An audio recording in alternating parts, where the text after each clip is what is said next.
So I chatted with somebody yesterday, Anthony Walsh, who signed up for like the whole shebang, like everything.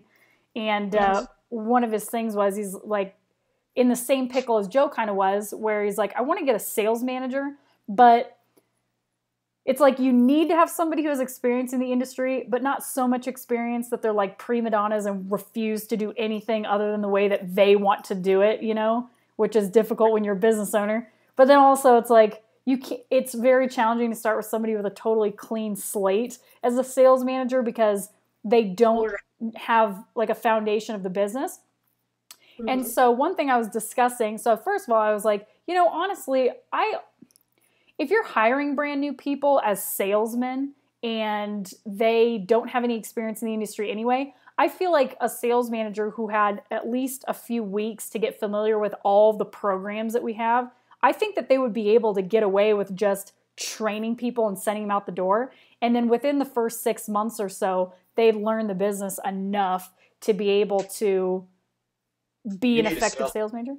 What's that? You don't need someone from the industry. You just need a sales manager. That's what I said. That I was like, you know, I honestly believe that you could take somebody who has experience elsewhere in sales or managing salespeople, like a Cutco person or like a, you know, Kirby vacuum guy. I don't know what else is out there. But take somebody like that. And I truly believe that if they have they go through the advanced sales training program and they learn the new hires and they've got the sales team management stuff, like, do you guys feel like somebody could learn the business enough to be an effective sales manager with that stuff? I think I do, because I don't yes and no. I don't think it's about the business at this point, right? Because not really. Oh, you see that? I got penned. Holy shit. Watch out, she'll stab you at that thing too. She stabbed me one time in Pennsylvania with a pen right in the thigh. We talked about this last call, Becca. That's right. Oh, bitch. Remember iron trap? My steel trap yeah, it's not. It's more like an aluminum foil.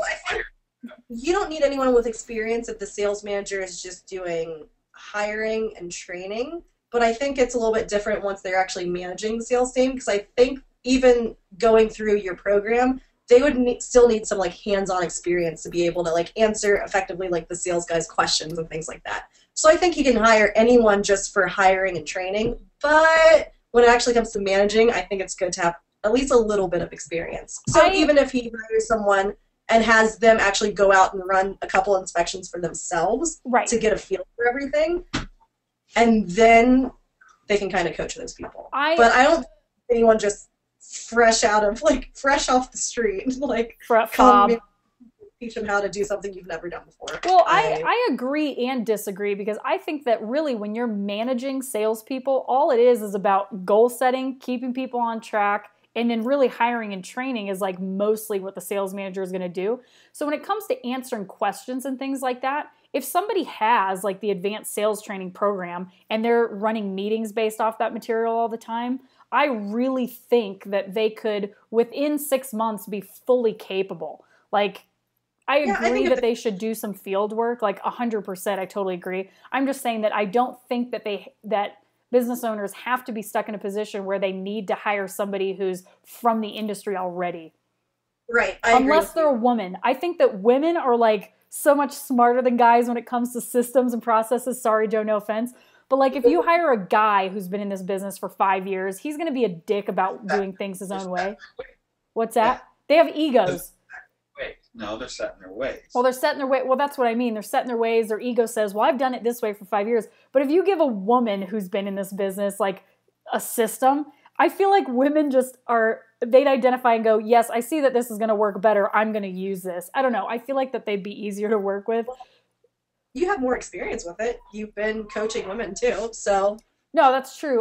The reason I brought this up was I was coming around full circle, because I was thinking, Anthony's like, I mean, because I talked about you, I'm like, you know, Allison was like this perfect storm, no pun intended. Like she was from Cutco. She basically ran all the roof sales mastery systems, but in a Cutco style fashion. So it's nothing new to her.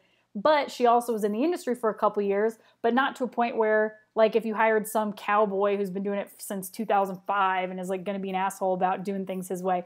So then I was thinking, I was like, well, who exists in the US of A like that? I was like, Anne Vogel, Amanda Kirkpatrick, but I don't know how realistic it would be that they would get back into the industry.